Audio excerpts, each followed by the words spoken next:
സ്നേഹമുള്ളവരെ, എല്ലാവർക്കും സുഖമാണല്ലോ അല്ലേ? ദൈവം നിങ്ങളെല്ലാവരെയും സമൃദ്ധമായിട്ട് അനുഗ്രഹിക്കട്ടെ. ദൈവം നിങ്ങളെ സംരക്ഷിക്കട്ടെ. ഈ വീഡിയോ സ്നേഹമുള്ളവരെ ഞാൻ പറയുകയാണ്, നിങ്ങൾ നിർബന്ധമായിട്ട് കാണണം. ദൈവത്തിൻ്റെ അത്ഭുത പ്രവൃത്തിയെ കുറിച്ച് സംസാരിക്കുന്ന ഒരു വീഡിയോ ആണ്. ഒരു അത്ഭുത കുഞ്ഞിനെ നിങ്ങൾക്ക് പരിചയപ്പെടുത്തുന്ന വീഡിയോ ആണ്. നമ്മൾ വിശ്വാസം ഉണ്ടാകാനായിട്ട് സ്നേഹമുള്ളവരെ, ഇത് നിങ്ങൾ കണ്ണടച്ച് നിങ്ങൾക്ക് മറ്റുള്ളവർക്ക് ഷെയർ ചെയ്ത് കൊടുക്കാം.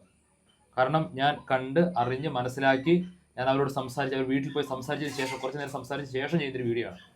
തീർച്ചയായും ഈ വീഡിയോ നിങ്ങൾക്ക് വിശ്വാസം ചെയ്ത് വളരെ സഹായമാണെന്ന് എനിക്ക് വിശ്വാസമുണ്ട്. അവർ സ്നേഹമുള്ളവരെ, നമുക്ക് ഈ വീഡിയോയിലോട്ട് കിടക്കാം. ഒരു അത്ഭുത കുഞ്ഞിനെ നിങ്ങൾക്ക് പരിചയപ്പെടുത്തുകയാണ്. അവരെ ഇതാണ് ഞാൻ പറഞ്ഞ അത്ഭുത കുഞ്ഞ്. അത്ഭുത കുഞ്ഞിൻ്റെ പേര് ആദം എന്നാണ്. അവർ 2ാം ക്ലാസ്സിൽ പഠിക്കുന്നു. ഇതാണ് വല്യപ്പൻ. ചേട്ടൻ്റെ പേര് പറയാമോ? എൻ്റെ പേര് ചാക്കോച്ചൻ. ചാക്കോച്ചൻ ചേട്ടൻ. അപ്പോൾ കഴിഞ്ഞ ദിവസമാണ് ഇവർ പരിചയപ്പെട്ടത്. ചാക്കോ ചേട്ടാ, ആദം ഒരു അത്ഭുത കുഞ്ഞാണെന്ന് പറയാനുള്ള കാരണം എന്നാ? അത് സാധാരണ എല്ലാവർക്കും മനുഷ്യന് വേണ്ടത് 4 അറയാ.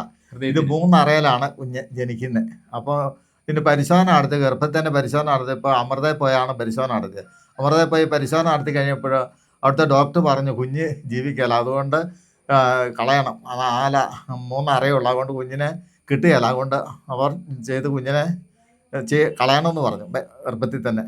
അപ്പോൾ ഞങ്ങൾ പ്രാർത്ഥനയിലൊക്കെ സഹകരിച്ച്, പ്രാർത്ഥനയിലുള്ള ഒരു ബ്രദറെ ഞങ്ങളോട് പറഞ്ഞു കുഞ്ഞിനെ കളയരുന്ന എന്ന് പറഞ്ഞു. മാത്യു ബ്രദർ പറഞ്ഞു. അങ്ങനെ ഞങ്ങൾ അതനുസരിച്ച് ഞങ്ങൾ കുഞ്ഞിനെ കളയാൻ തയ്യാറായില്ല. കുഞ്ഞിനെ പ്രസവിച്ച് ചാഴികാട്ടൊരു ആശുപത്രിയിലാണ്, തൊടുപുഴ ചാഴികാട്ട് ആശുപത്രിയിലാണ് പ്രസവിക്കുന്നത്. അപ്പോൾ പ്രസവിച്ച് കഴിഞ്ഞപ്പോൾ അവർ പറഞ്ഞു കുഞ്ഞ് പോയാൽ കഴിഞ്ഞാൽ 2-3 മണിക്കൂറേ ജീവിച്ചിരിക്കുകയുള്ളൂ. പ്രസവത്തിന് ശേഷം പ്രസവിച്ച് കഴിഞ്ഞപ്പോൾ ആൺകുട്ടിയെ കുഞ്ഞ് 2-3 മണിക്കൂറേ ജീവിച്ചിരിക്കുകയുള്ളൂ, എവിടെയെങ്കിലും കൊണ്ടുപോകുന്നുണ്ടോ എന്ന് ചോദിച്ചു.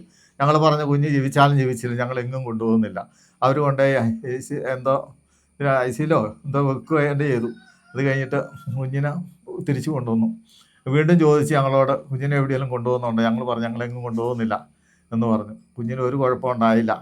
അങ്ങനെ ഞങ്ങൾ കുഞ്ഞിനെ കണ്ട് സുഖമായിട്ട് അവിടുന്ന് ആശുപത്രിയിൽ നിന്ന് പോന്നു.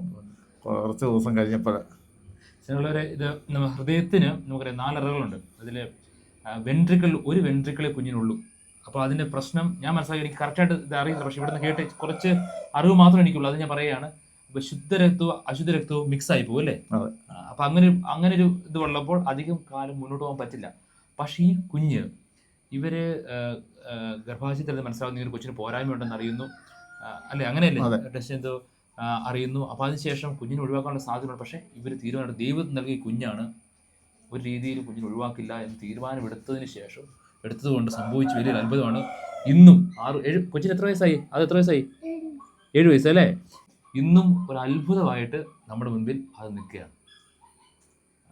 ആ സന്തോഷമല്ലേ അത് അല്ലേ? എന്നിട്ട് പഠിക്കുകയല്ലേ? എന്നിട്ട് പഠിക്കും. അത് കഴിഞ്ഞ ദിവസം ഞാനൊരു വചനപ്രഭാഷണത്തിൽ പോയപ്പോൾ ആദം ഫ്രണ്ടിലിരുന്ന്, അതെ, ശാന്തമായിട്ടിരുന്ന് ചാച്ചൻ്റെ കൂടെ ഇരുന്ന് വചനം കേൾക്കുകയായിരുന്നു. അപ്പോൾ 1 മണിക്കൂർ 2 മണിക്കൂർ ഞാൻ പ്രസംഗിച്ച സമയത്ത് എല്ലാം ആദം അവിടെ ഇരുന്ന് കേട്ടോണ്ടിരിക്കുക. അന്നാണ് എനിക്ക് ഇവരുടെ ഇഷ്ടം തോന്നിയത്. അന്ന് ഞാൻ ചോദിച്ച്, അന്നാണ് ഇവർ മനസ്സിലായത് എനിക്ക്. അതുകൊണ്ടാണ് ഞാൻ ഇത് ചെയ്യുന്നത്. അതുപോലെ സ്നേഹമുള്ളവരെ, ഈ കുടുംബത്തിനൊരു ബാക്ക്ഗ്രൗണ്ട് ഉണ്ട്. ഇങ്ങനെ വിശ്വാസം വളരാനായിട്ട് ഈ ചാക്കോച്ചേട്ടൻ ചെയ്യുന്ന കുറേ കാര്യങ്ങളുണ്ട്. അതുകൊണ്ട് നമുക്ക് ചോദിക്കാം. ചാക്കോച്ചേട്ടൻ എത്ര വർഷമായി ഇങ്ങനെ പ്രാർത്ഥനയും കാര്യങ്ങളൊക്കെ ആയിട്ട്? 44 വർഷമായി. 44 വർഷമായി. എൻ്റെ മകൻ ഉണ്ടാകുന്നതിന് മുമ്പ് 2 വർഷം മുമ്പ് ഞാൻ വന്ന. ഇപ്പം അവന് 44 വയസ്സായി. 2 വർഷം മുമ്പ് വന്ന. ഇന്ന് ഞാൻ വഴിയിൽ വരുന്ന വഴിക്കും വീട്ടിലോട്ട് വരുന്ന വഴിക്കും ചാക്കോച്ചേട്ടനോട് കണ്ടു. അപ്പോൾ ചാക്കോച്ചേട്ടൻ്റെ കയ്യിൽ ഒരു പെട്ടിയിരിപ്പുണ്ട്, ഒരു ബാഗ് ഇരിപ്പുണ്ട്. ഞാൻ ചോദിച്ചത് എന്നാന്ന് ചോദിച്ചു. അപ്പോൾ ചാക്കോച്ചേട്ടൻ പറഞ്ഞു, പക്ഷേ ഇത് ബാഗ്, ഇതിന് ഉള്ളിൽ ബൈബിളാണ്. അങ്ങനെ സംസാരിച്ചപ്പോഴാണ് മനസ്സിലായത് ഈ ബൈബിൾ എത്ര ആളെ കൊണ്ടുവന്നത്? 42 വർഷമായി ബൈബിൾ എടുത്തിട്ട്. ഈ ബൈബിള് കൊണ്ടു നടക്കാൻ തുടങ്ങിയിട്ട് ഇതിനകത്ത് ഇതുണ്ട്, ബൈബിൾ ഇരിക്കുക. 42 വർഷമായിട്ട് ഈ ബൈബിൾ ഇദ്ദേഹം നിലത്ത് വെച്ചിട്ടില്ല. പോകുന്നിടത്തെല്ലാം കൊണ്ടുപോകും അല്ലേ? എല്ലായിടത്തും കൊണ്ടുപോകും. ഇല്ലാതെ എനിക്ക് പോകാൻ പറ്റിയല്ല. ഭയങ്കര ഭാരമുണ്ട് ഇതിന്. ഇല്ലാതെ പോകാൻ പറ്റിയല്ല. ഇല്ലാതെ പോകാൻ പറ്റില്ല. അത്രയും രീതിയിൽ ഈശോയെ സ്നേഹിക്കുന്ന, വചനം സ്നേഹിക്കുന്ന ഒരാളാണ്. കുഞ്ഞിനെ പ്രാർത്ഥനയിലൂടെ ഉണ്ടല്ലോ, എങ്ങനെയാണ് കുഞ്ഞിനെ നിങ്ങൾ സ്വീകരിച്ചത്? സ്വീകരിച്ചെന്ന് പറഞ്ഞു കഴിഞ്ഞാൽ ഞങ്ങൾ കർത്താവ് തരുമെന്നുള്ള ഉറപ്പാണ്, വിശ്വാസമാണ്. കാരണം എനിക്ക് ആ കുഞ്ഞിനെ ജനിക്കുന്നതിന് മുമ്പ് തന്നെ ദൈവം ഒരു വചനം തന്നിരുന്നു. സങ്കീർത്തനം 127:3, കർത്താവിൻ്റെ ദാനമാണ് മക്കൾ, ഉദരവരം ഒരു സമ്മാനം. അപ്പോൾ നമ്മൾ ഒരു മനുഷ്യന് സമ്മാനം കൊടുക്കുന്ന മോശമായത് കൊടുക്കും. കർത്താവ് എൻ്റെ ശ്രേഷ്ഠമായത് നമുക്ക് തരും. നമുക്ക് കുറച്ച് ബോധ്യം ഉണ്ടായിരുന്നു. അതുകൊണ്ട് ഒരു കാരണവശാലും കുഞ്ഞിനെ ഞങ്ങൾ എന്ത് ചെയ്യില്ല, ഇല്ലാതാക്കാൻ ഞങ്ങൾ സമ്മതിക്കല്ല. അങ്ങനെ ഉറച്ചു നിന്നു. കാരണം പ്രാർത്ഥിക്കുകയത് ഇന്ന് വലിയൊരു സാക്ഷിയായിട്ട് കുഞ്ഞ് നിൽക്കുകയാണല്ലേ. അതെ, കർത്താവ് നന്മയ്ക്കല്ല തിന്മയ്ക്കായിട്ട് നമുക്കൊന്നും നൽകുകയല്ല. ഉറച്ച ബോധ്യവും വിശ്വാസവും ഉണ്ടായിരുന്നു. അദ്ദേഹം രാമപുരത്ത് പള്ളിയിൽ നടന്നു പോകും, തിരിച്ചു വരും. ഒത്തിരി ഈശോയുടെ സ്നേഹത്തിലാണ് മുന്നോട്ട് പോകുന്നത്. പ്രാർത്ഥനയിലാണ്, ധ്യാനത്തിലാണ്. അതുകൊണ്ട് കർത്താവ് വചനങ്ങളും ദർശനങ്ങളും അതെല്ലാം കർത്താവ് നൽകുന്നുണ്ട്. അപ്പോൾ അതും അല്ലേ മനുഷ്യരുടെ നന്മയ്ക്ക് വേണ്ടി പ്രാർത്ഥിക്കാൻ വേണ്ടി സംഭവങ്ങൾ ചില വ്യക്തികൾക്ക് അല്ല, വചനം പറഞ്ഞില്ലേ, ദൈവം ദർശനങ്ങൾ വചനം പറഞ്ഞ് ആമോസിന്റെ പുസ്തകം 3-ാം അധ്യായം 7-ാം തിരുവചനം പറയണ, എൻ്റെ പ്രവാചകർക്ക് വെളിപ്പെടുത്താതെ ഈ ഭൂമിയിൽ ഒരു നാശം പോലും കർത്താവ് ചെയ്യാലെന്നാണ്.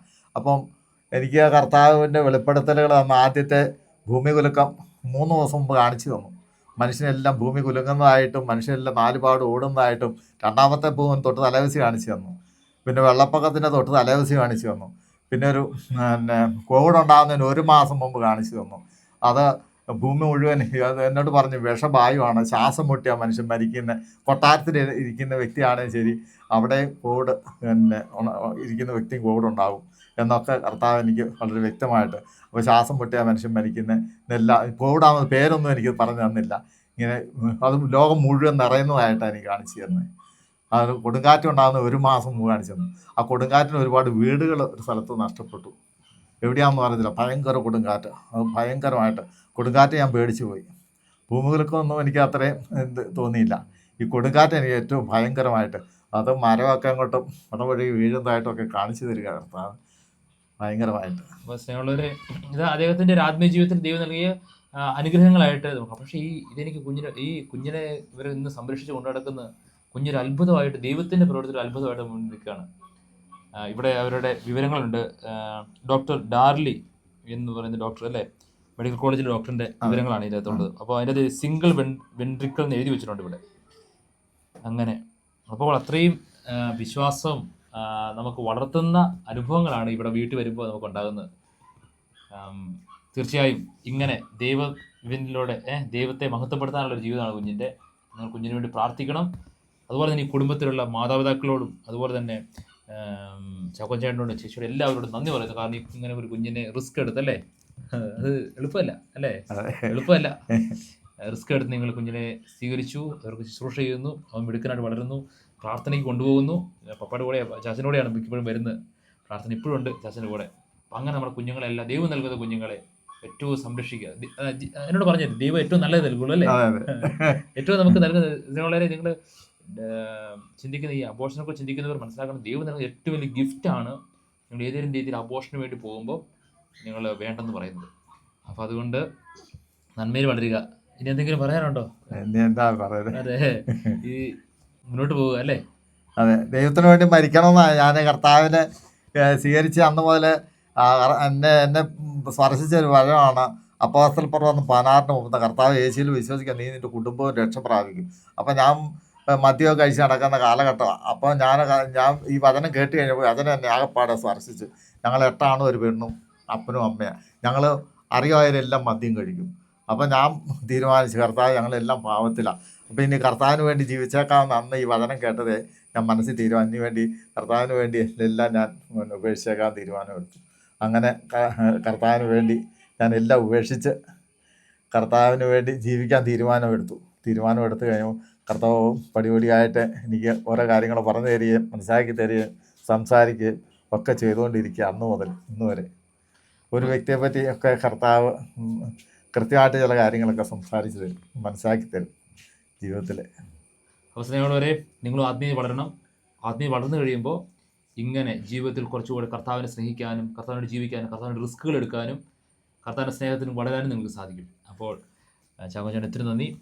ആദം ഒത്തിരി നന്ദി കേട്ടോ, മിടുക്കനാണ് കേട്ടോ. അപ്പം ദൈവം നിങ്ങളെല്ലാവരെയും സമൃദ്ധമായി അനുഗ്രഹിക്കട്ടെ. നിങ്ങൾക്ക് ഈ വീഡിയോ ഇഷ്ടപ്പെട്ടെങ്കിൽ, നിങ്ങളുടെ വിശ്വാസ വളർച്ചയ്ക്ക് സഹായകമായെങ്കിൽ മറ്റുള്ളവരോട് ഷെയർ ചെയ്യുക. ദൈവം അനുഗ്രഹിക്കട്ടെ. മറ്റൊരവസരത്തിൽ നമുക്ക് കാണാം. ഞങ്ങൾക്ക് വേണ്ടി പ്രാർത്ഥിക്കുക.